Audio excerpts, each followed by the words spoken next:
Hey, how's it going? I'm Nick Steele, and I'm going to give you a rundown on how to get started with web authentication. This is going to include an overview, an example of what the spec includes, and some additional workshop code that you can use to get started looking at the spec. I'm Nick Steele, as I mentioned. You can find me on Twitter at CodeKaiju. I'm a researcher at Duo Labs and a W3C invited expert. And I've been working on this spec for around 2 years now. I'm going to go a bit more into what the spec includes, but wanted to open with some quotes that I think are relevant to this topic. The big one being that good security is not about what you can prevent, but what you can enable. And WebAuthn is kind of a unicorn in this situation in that it decreases user friction and increases security, which is often unheard of in the field of security, especially with the introduction of new user specifications and applications to help improve security through good UX and UI. So an overview of what I'm going to cover in this talk can be found here. I'm going to go through setting up the code briefly, an introduction to the WebAuthn spec, some terminology around it, and then we're going to talk about the requests and responses that take place when we're creating credentials with web authentication. And we're going to then talk about unpacking the credential responses that we receive from our authenticator and then how we validate those responses. We'll talk a little bit about fields of ongoing development, including resident keys and account recovery. And then, if this was a live talk, we would go through some Q&A and then have some lunch. The key takeaways, though, that I want to give listeners is a high-level understanding of what the WebAuthn spec accomplishes and the terminology associated with it, and how WebAuthn registration and login requests are structured and why these decisions were made by the standards bodies that developed it. Then we're going to talk about how to parse and validate these responses, and this is kind of the hardest part, and we're going to go over this very high level, and then we're going to talk about attestation. And on top of that, hopefully the broad theme and broad takeaway should be how WebAuthn and FIDO2 authentication can make this world more secure. So just to go through the code setup briefly of the code that I've been using to test things and what you can follow along with at home, we're using WebAuthn.io. So just a disclosure that I made it, but I made it with the help of a huge open source community. So thanks to them as well. The core requirements for running this code is Git, Golang, Docker, and you definitely need some sort of authenticator to use to run to create the WebAuthn credentials. You could use YubiKeys, Fatian tokens. You could use Touch ID on a MacBook with Chrome. You could also use Krypton. I'll include links in the talk so you can find out where to get these authenticators if you don't have one already. I also recommend that you use one or more of the 3 major browsers. Chrome, Firefox, or Edge will be able to support most web authentication workflows. So hopefully you have one of those. And I'm going to require 2 libraries here. First is the core WebAuthn library that I worked on with this open source community. And you can find it at this link, and I'll include a link below. And if you want to use Go to run the web code that we'll be using to show off the WebAuthn application that we're using as an example, you can get it at GitHub, and it's going to be under WebAuthn.io rather than WebAuthn. And this will show you how to set up the web app code if you want to use it in Go. But we can also do it in Docker if we want. So you would have to clone the repo and then build it locally. And then we'll go through steps to rebuild if you want to change anything as you go along. So if you just want to follow along, though, you can download the WebAuthn.io image that we host on Docker Hub at duolabs/WebAuthn.io. And you can use this command to pull it and start running it. This should allow you to now reach the example site you're running on localhost 9005, and you're going to see a page like this. So just to go through again, too, these are the 3 ways you can run the example that we're using for this workshop. So if you're still busy installing, though, you could just go to WebAuthn.io and follow along from there. And if you open your web inspector, you should be able to see some of the requests and responses that we'll be talking about later as this talk goes on. So to kind of give an introduction to why WebAuthn is an important topic, we have some more quotes. Passwords have been around for a pretty long time, and they've been around since the beginning of Unix time, in fact. And generally, since the beginning, they've not been a great solution. And in fact, year over year, we sort of see passwords becoming a huge problem, more so on the web, because 81% of breaches leverage either stolen or weak passwords, and this is just in 2017. And as we keep seeing these breaches, I think a lot of web administrators, IT professionals, and security people as well tend to blame the user for creating these bad passwords, when in reality we just are bad at creating passwords in our brains, and that's not really an issue that we can resolve. It's just sort of human nature. So even a quick Google search will give you some brand new headlines. I looked this up when I first gave this talk back in 2017, and you can find fresh ones today, and probably tomorrow there'll be new ones as well. Even the guy that invented the computer password, Fernando Corbato, who recently passed away, has this quote where he says, passwords are really kind of a nightmare. You have kind of two options. You can write them down, which is a huge no-no, or you could use a password manager, which is also kind of a nuisance. But even with that, we still keep using them. And in fact, we're starting to use more and more of them as our lives become more entangled with the web. Dashlane in 2015 put out a statement saying that the average user has over 107 accounts registered to a single email address, and by 2020, the average number of accounts per internet user will be 207. It's kind of ridiculous to assume, right, that a user should have 207 unique passwords in their mind or stored away, or they should be using a password manager. But I kind of see this point as a reason to just get rid of passwords altogether. And so the web authentication spec, commonly known as WebAuthn, really helps to solve this issue. At its core, WebAuthn is a JavaScript API. It defines two methods of create and get. They can be used to register and assert ownership of these credential key pairs to a given website. And these credentials can be used in lieu of passwords. This spec, the WebAuthn spec, was originally developed by the W3C and the FIDO Alliance around 2014-2015, and really started to gain a little more traction in 2017 when I started working on it. And it included a lot of input from many big companies like Google, Microsoft, Mozilla, and many others. And it became a publicly recommended standard this year in March 2019. Earlier this month, Chrome Security actually put out a statement saying that they recommended everyone should move over to using WebAuthn from U2F. And it's seen a lot more pickup in the last couple months, given their statements. So it was developed in a big part to improve on the U2F standard and also allow for more native support of authentication standards within browsers. There was a little bit of a spread in who supported what, especially with U2F, and who supported it natively in 2017. And this kind of, the WebAuthn spec kind of moved to consolidate the native support of authentication standards, especially U2F. So it was in part an improvement on that specification, or on that standard, but it also added a lot more.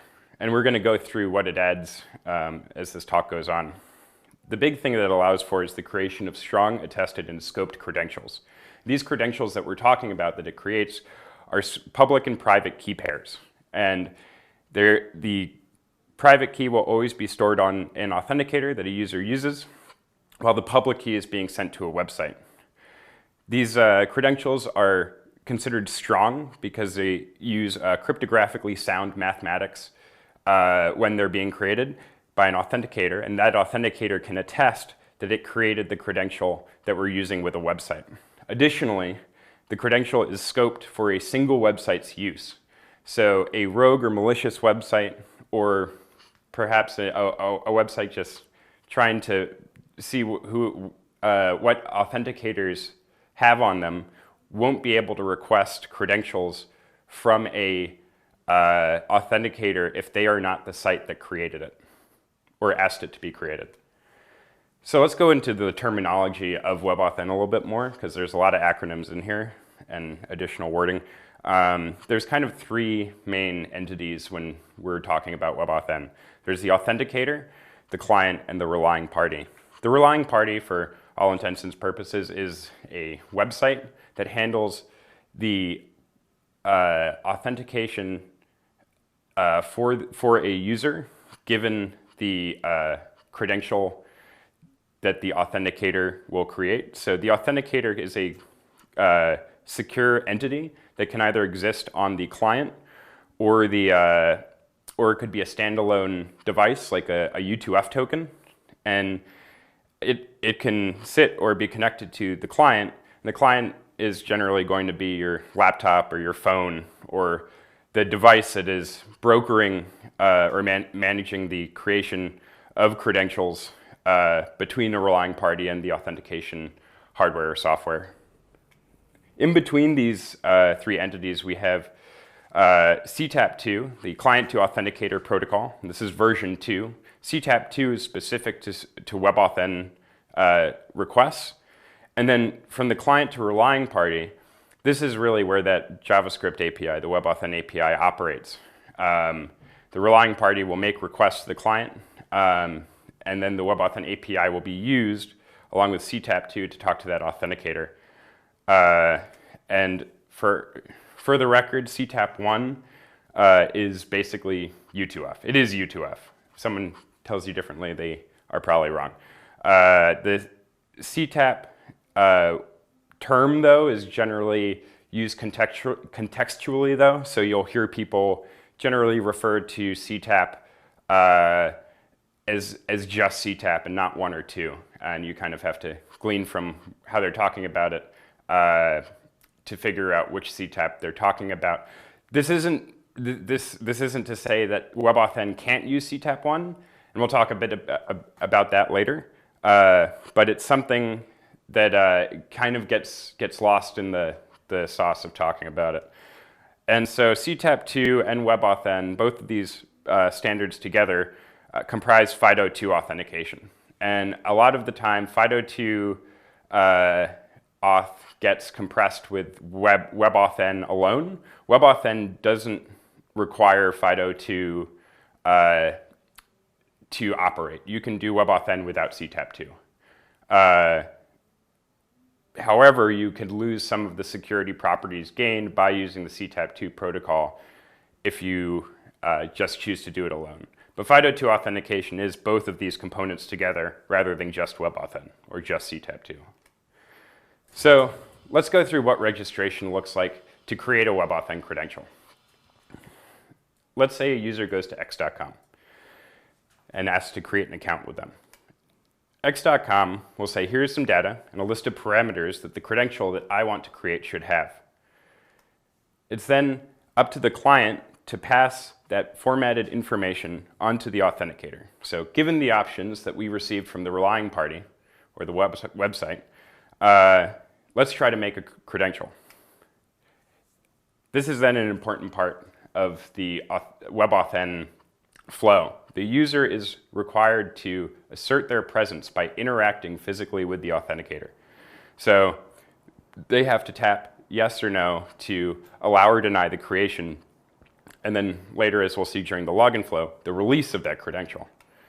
Let's assume they say yes.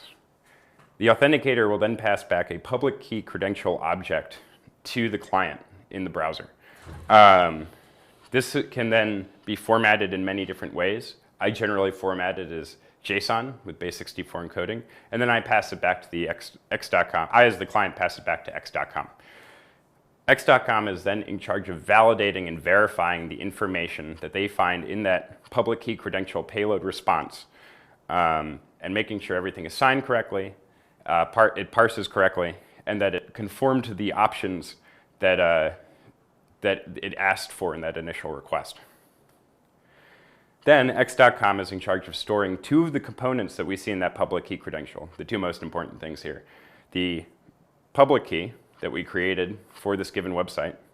Remember, the private key is going to be stored on the authenticator in some way. And then it also has a credential ID.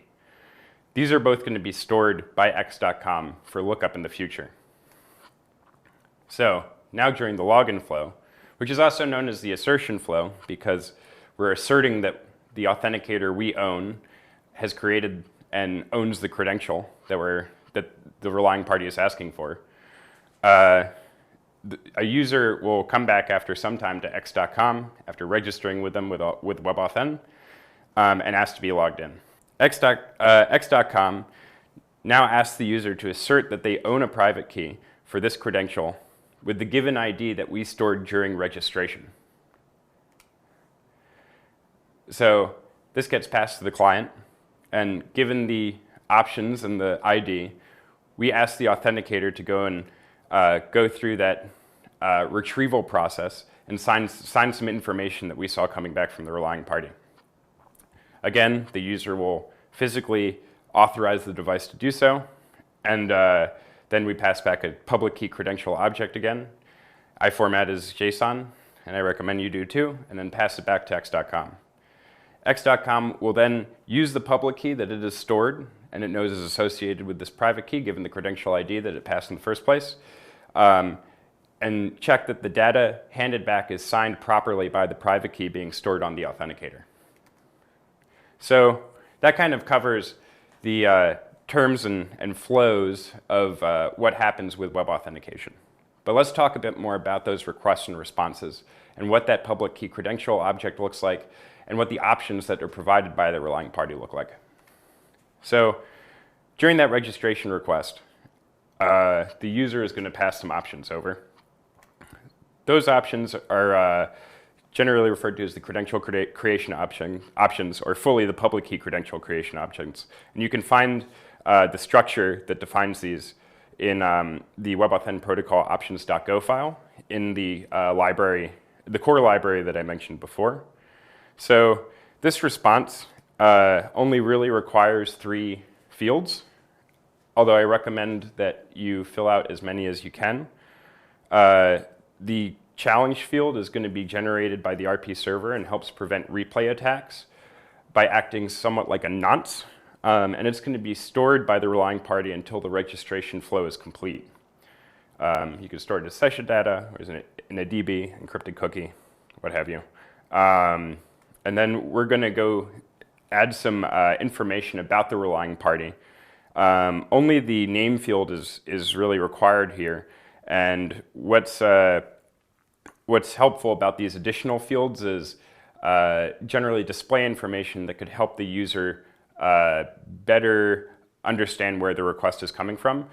And also, if the authenticator has some sort of display on board, it would be able to say, add the icon of the relying party, or show a display name that will help the user, make sure they're clicking the right thing. So the ID that is provided is going to be the origin URL most of the time, but it could be overridden. A site like x.com could have an account created for test.x.com or subdomains on x.com, but it doesn't work vice versa. So if you have a page like login.x.com and then someone tries to log in from x.com, they won't be able to assert ownership of that credential. Also, it must have HTTPS. WebAuthn requires HTTPS to make use of the security properties that are gained here. Otherwise, you could potentially be man in the middle. So next, we provide some user information. The name and ID fields are the only requirements here. Similar to the RP entity, you can provide an icon and a display name, which also helps give some additional information to the user around what they're authenticating with, or who they're authenticating with. And then we provide some information about the credentials that we want to retrieve. So with the credential parameters, currently only the public key type is defined. So this is something that could be extended later to support different kinds of keys with WebAuthn, but for now we just want to create this public key, and that says we want to create a public key and a private key, and we're going to use this key pair to handle it. Additionally, we provide a algorithm field. The algorithm should be a value defined in the IANA COAST registry, and I'll pass a link along so you can see the whole list. And on the WebAuthn-IO library, we support almost all of the defined algorithm types. This algorithm is going to be what the credential should use for creation, and it generally is valued to a number, negative or positive. So in the case of -7, we would be using ES256, -257 RSA 256, and we define this here. So that's what we have for the credential, but we want to make some decisions about the authenticator itself, or maybe not. Maybe you don't want to include this. You don't actually need to put anything in this field. None of the values are required. But the first value here that we're going to talk about is the user verification requirement at the bottom. And this defaults to preferred, although it could potentially be discouraged or required. And user verification means that we want to verify the user's identity. So we prefer, in this case, an authenticator that is able to biometrically or with a PIN confirm the user's identity by checking additional information such as their fingerprint, their voice, their face, or the knowledge of some PIN for that credential or for that authenticator to verify the user's identity. This is different than just being able to verify user presence, which is possible with authenticators. In the case of a hardware token, most just have a capacitive sensor that will allow the credential to be released only on presence. This is helpful for U2F, but in our case, if we're using this as a first factor, we probably want some additional verifying information to make sure the user isn't just anyone, and it is who we think they are. The authentication attachment field at the top will tell us how we want the authenticator to be connected to our device, and it could be cross-platform or platform. Platform authenticators are generally going to be internal to the device. So it's going to be something like a TPM, a Trusted Platform Module, a SEP, Secure Enclave Platform, something that will be available locally to the device compared to the cross-platform authenticators, which would be something connected over USB, NFC, Bluetooth. It's generally referred to as a roaming authenticator in the spec. And then we can require a resident key, which is something we'll talk about a little bit more later. So the last three fields in here are the timeout. Timeout is just how long we want to allow for the authenticator or user to respond to us. It may not be required by the client, and it generally is good practice to allow for 60 seconds, although there could be security concerns where you'd want to allow for less time. This is also going to be provided in milliseconds, which is a good gotcha that I've had before. So generally 60,000 milliseconds is 60 seconds, and you can put it in there. Next, we could provide a credential exclude list. This allows us to exclude an authenticator if it has a credential that is being described in this list. And this is helpful if we want to register multiple authenticators, which is something that is really helpful for account recovery. We may want to encourage users to add multiple authenticators because if they lose one, they can fall back to another. And this field, the credential exclude list, allows us to make some very high-level decisions without actually excluding specific devices about what we want to exclude. And so we'll provide the credential ID in this descriptor, but we'll talk more about the object later. Last field here is the attestation conveyance preference. And attestation conveyance tells us if we want the authenticator to attest to the creation of the credential. And this means it'll pass back some additional information that proves cryptographically that the authenticator was the one that created it. And we can say that we want direct attestation, which means give me all the information about it. Indirect, which is not a field I'd recommend using. It provides sort of random conveyance information or attestation information that looks correct but is basically useless.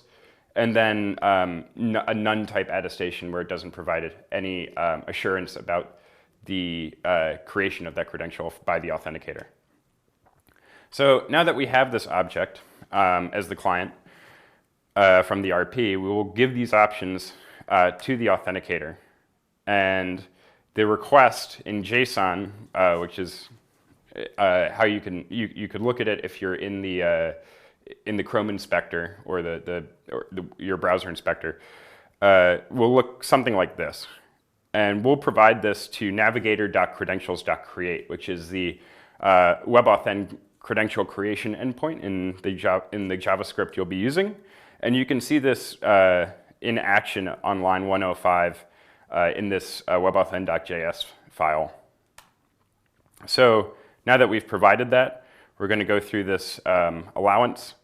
So the user is going to allow for the release of that new credential, and we're going to pass it on back.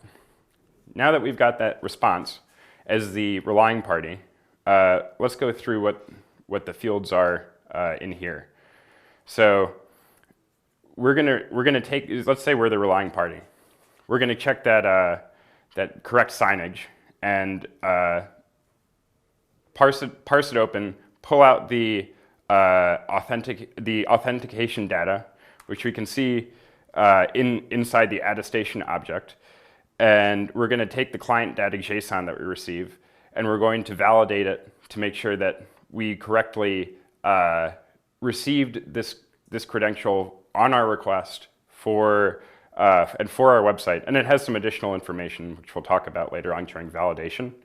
Another thing that could be given in here, and this is just a side note because it's something that's still being developed in the spec, is that you can provide extensions throughout the credential creation and the credential login process. And so just kind of as an example, you could potentially, as the relying party, provide an extensions key and value field. I didn't want to get too much in this in the main breakdown of things, but these extensions will allow you to ask for additional information.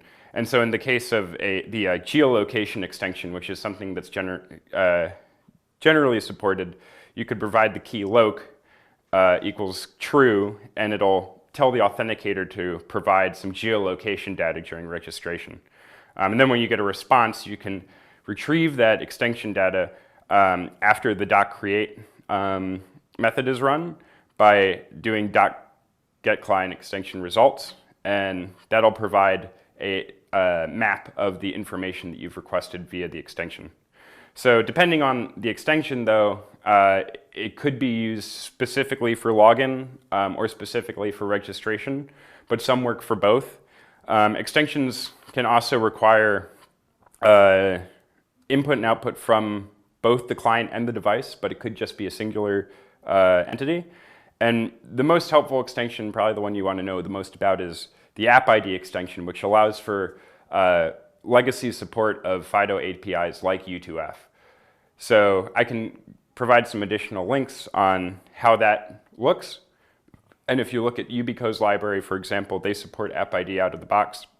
But for doing WebAuthn credentials on its own, I'd recommend sticking to CTAP2 authenticators, unless you have to go and have retro support for these legacy APIs. So now that we've kind of covered all of registration there, let's talk about the login side of things. Login's a little easier, especially on the parsing and validation side. While that original registration request looked look pretty concise, and it is because it's packed in CBOR, which is concise binary object representation. When you unpack it, there's a lot of stuff in there, and we'll talk about that a bit more during the validation and parsing section. But for now, don't feel too intimidated by how this works. Assertion will only require the ID here. We don't need the public key pulled out at the beginning of this. The ID that we give back should be stored in the allowed credentials here, and we'll talk about a bit more about what's required here now. So the response the request that we asked for, the public key credential request options, which is different than the creation options, is much smaller payload. It only requires challenge, which is nice. The client can infer these other fields, similar to before, but I still recommend, again, filling out as many fields as you can for security. So the challenge remains the same, and the timeout also remains the same. In this case, the relying party ID is just going to be that URL rather than the full relying party entity that we passed in originally. And in this allowed credentials object here, we're going to provide that credential ID that I mentioned on the last slide. So that credential descriptor is going to include that credential ID, and it's also going to include the transport that we want to use for it. This is something that we can also set in the credential descriptor that we were talking about before. So in this case, we can ask if we want, a credential or a authenticator that can only operate over USB, NFC, Bluetooth, internal, or either or. And then again, instead of the credential descriptor in registration excluding credentials, this is going to be the credentials that we should allow for. So we're going to include that credential ID in here from the RP and tell them what transports we want to use. So in the case of a U2F token, you may want to just say USB, but maybe that U2F token also is NFC and you want to use that too. I'd recommend just having all of these fields available unless you have some security concern otherwise. But there you are. The last field in here is going to be that user verification field, and we're going to use this again to tell if we're working with, or we're authenticating and authorizing the person that we think we're authorizing. So we're hoping that there's some sort of biometric or PIN in place if we say required or preferred, and I recommend doing that. So now that the RP has passed this response down to the client will then hand it to the authenticator.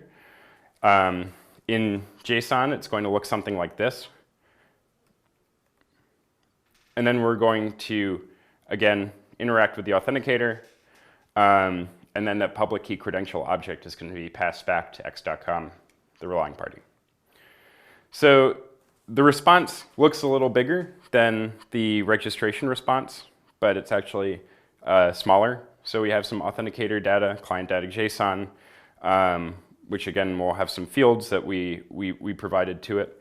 It'll have a signature, which is really one of the most important parts here. The signature is going to tell us that we've correctly signed the authenticator has correctly signed the information coming back, but we still need some additional information in there for proving or validating the entire credential. Again, just to show where the method or the WebAuthn method is, it's on line 107, and the API method is under navigator.credentials.get. So that's going to handle that login assertion step. So if you want to check this out now in the code, either way you're running it on Docker, Go, if you're just following along online, you can right-click on the WebAuthn.io page and hit inspect. And then when you do these registration and login requests with your authenticator, you'll be able to see the the requests and responses going over the wire are coming back from the relying party. And if you want, with some base64 JS tooling or CBOR tooling, you can unpack these in the browser. Or if you're running the WebAuthn.io web application locally, you can see them running there. The functions where we handle this data can be found in the WebAuthn.io library, and you can see the related WebAuthn core library links below for handling registration and for handling login. And the meat and potatoes of everything is really handled in the WebAuthn core library, and I think I've done a pretty good job with the WebAuthn Go team to outline the steps from parsing to validation in comment lines within that library. So I recommend looking there if you really want to dig deep on it. So if you want to edit your code now and actually start changing the requests around, you can rebuild your code with Golang by just ending the Go application in your terminal and then running go run main go, and that'll restart your web application. And then for Docker, you're going to need to rebuild the image. So you're going to pull down the Docker container and then build it again from the file directory where your WebAuthn code is. And then you're going to run it with Docker run. So now that we've gone through the responses and requests a bit more, we're going to unpack the responses or talk about what we're doing prior to validation, because parsing is a big part of this. There's a lot of information, and I'm going to do this at a pretty high level, but definitely recommend you go through the core library code a little more, or go through the spec as it's written to see what information is in there and how it's packed. So for that registration, again, we get this public key credential back, and the registration response is going to look like this. So in this information, all we need really is in these three fields. They're all URL base64 encoded, which is a very big gotcha. And people should be aware when they're parsing this information that it's URL base64 encoded rather than standard encoded, because it'll definitely throw some errors for you in your parser when you see that. So you can see where this is all parsed in the WebAuthn registration.go and the associated protocol fields or files, and this is all in the core library. And to go through these three fields really quickly, we have the ID, which is going to be that credential ID, which is going to be stored by the browser, or sorry, by the relying party. And then we're going to have this attestation object and client data JSON. The client data JSON, which we'll go through first because it's not as heavy, is going to be parsed into collected client data, which you can see happen in the WebAuthn core library. And it contains the type of event that's going on. The two types, logins and assertions, can often be referred to as ceremonies. So this is why we see type, ceremony type. They're called a ceremony because the act of physically authenticating with an authenticator, or the act of physically interacting with an authenticator, is kind of out of band for what could be defined as a function or a protocol that is specific to WebAuthn and U2F. So generally, ceremonies are what they're called, but if you say type or function, most people will get the point. And there's two ceremony types in this case. They are the .create and .get. So if it's .create, it'll tell you if the type of ceremony we're performing was a creation or registration event, and if it was .get, it's going to be login or assertion. So we also have in this information the initial challenge, the origin URL, or at least what the assumed origin URL is, according to the authenticator. And we can include some additional token binding that will help us link a web session to this credential event. So while we have this information, we can't put our trust in it. So it's important that fields like the challenge and the type and the origin are stored or can be inferred by the relying party, rather than us just relying on the collected client data to be true. So the other field that we get back is the attestation object. And the attestation object is pretty complex. And I recommend going through the code here. And if you look at protocol attestation.go in the core library, you can step through how it's unpacked. It's also explained really well in the W3C documents. But generally what we're concerned with here is the auth data. It has this at statement as well. The attestation statement is going to have that attestation information that we may have asked the authenticator to provide. And we'll talk a bit more about that later on. But the authenticator data here really gives us everything we need outside of the collected client data. So we're going to have an RPID hash, some flags. Some of the values are not being used yet, but generally what we're concerned with here is the AT, UV, and UP flags. The AT flag will tell us if attestation was requested. UV will tell us if the user was verified, given a biometric or a PIN or something that verifies the identity. And then the UP flag will say if the user was present. And in most cases, this is always going to be set to true, but you want to check to make sure. We also have an additional counter. During registration, this is probably going to be 0, but it also may depend on the authenticator. This counter is going to be used to help prevent replay attacks or cloning type attacks on authenticators, where if the counter is incremented lower than what we have stored, we can assume that the credential authenticator has been compromised or has been cloned from another device. Just to give a little more background too, this counter will increment every time a signing event occurs for a given key pair. And so you want to track this information to make sure nothing nefarious is going on. So the attested credential data, which actually may not be attested sometimes, will include your AAGUID, the credential ID, and your credential public ID. So the credential ID you should have already. You may want to confirm again that it's in here. And the credential public key is what we're going to be storing because this is the new key we've just created.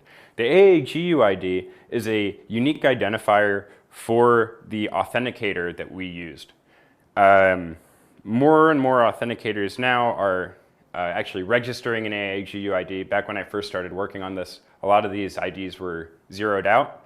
And this ID can be used to request additional information, perhaps blacklist certain authenticators that you know to have security vulnerabilities or that you don't want to include.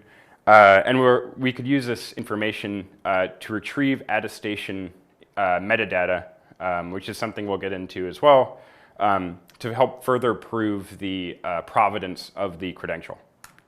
So the attestation objects are going to be packed in the CBOR I mentioned, concise binary object representation.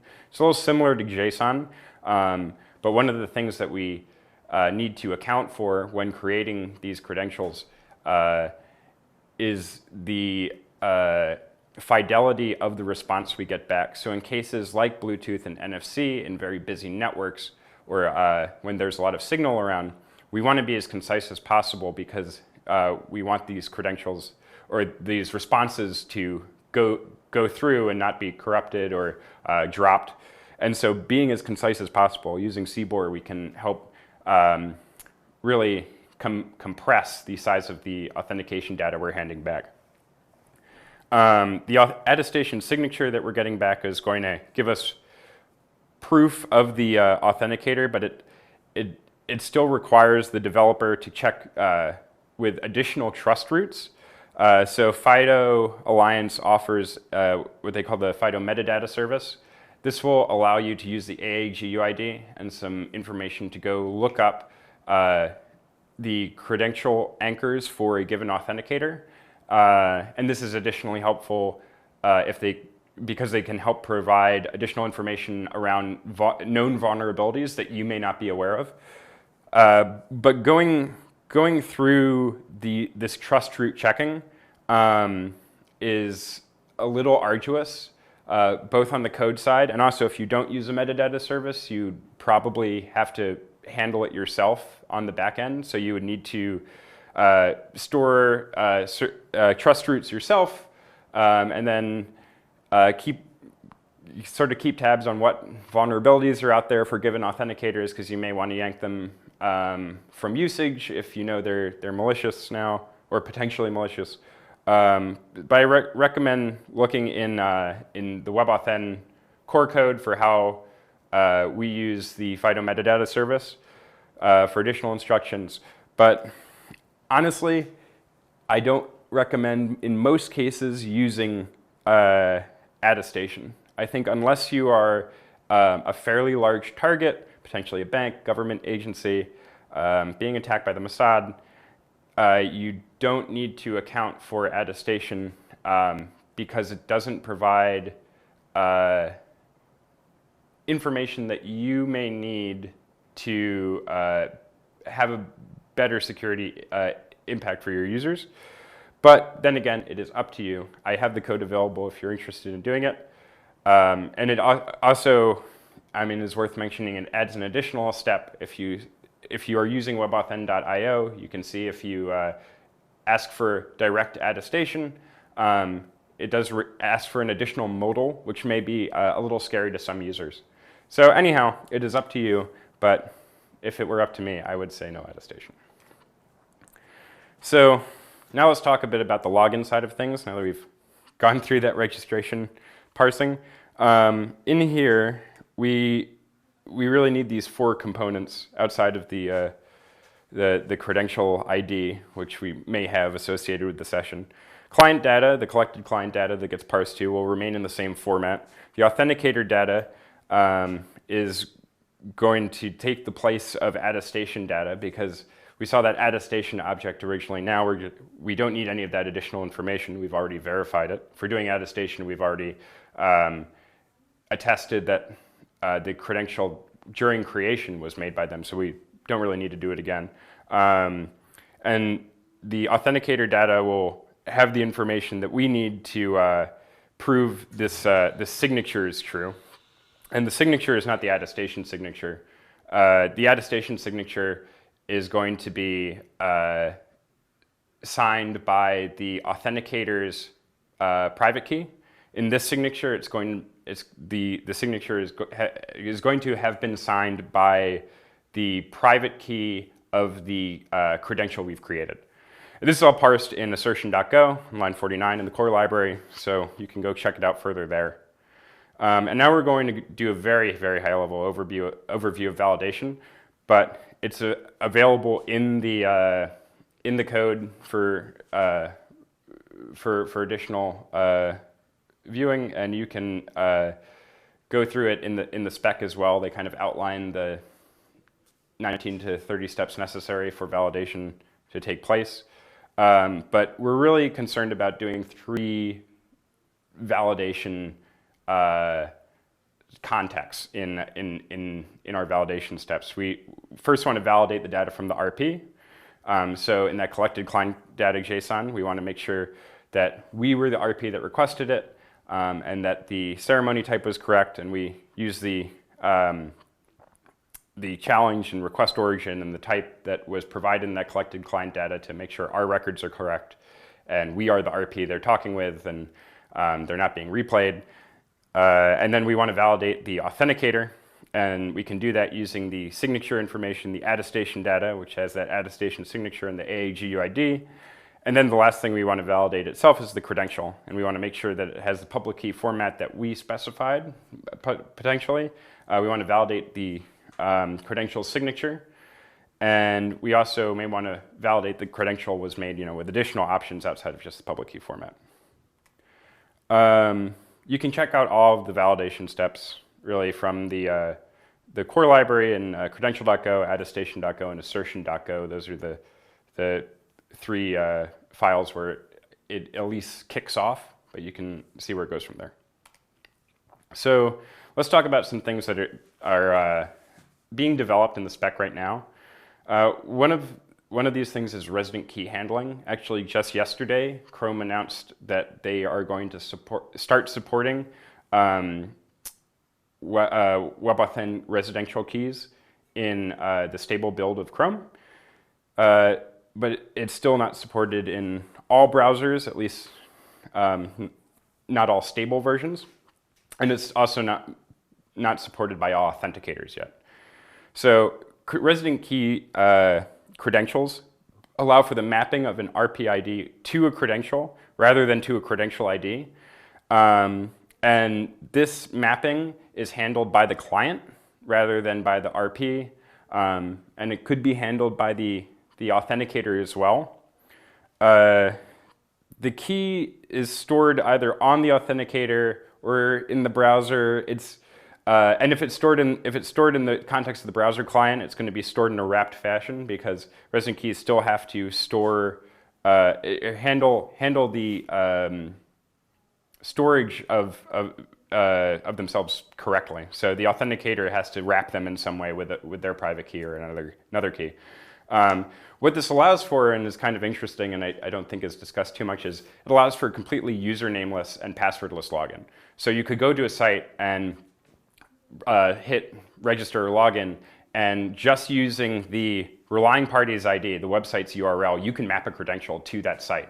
The relying party doesn't need to look up a user per se, and can just use the credential that was created with WebAuthn as sort of the user identity. This does have some problems though. Supporting the incognito mode is still being discussed because there could be a case where a user is using an incognito browser and creates an account, and then after they close that tab, well, that account could be gone forever. So there's still some development and discussion around what that flow could look like. But resident keys are starting to become more available for use in browsers, and hopefully more for authenticators as time goes on.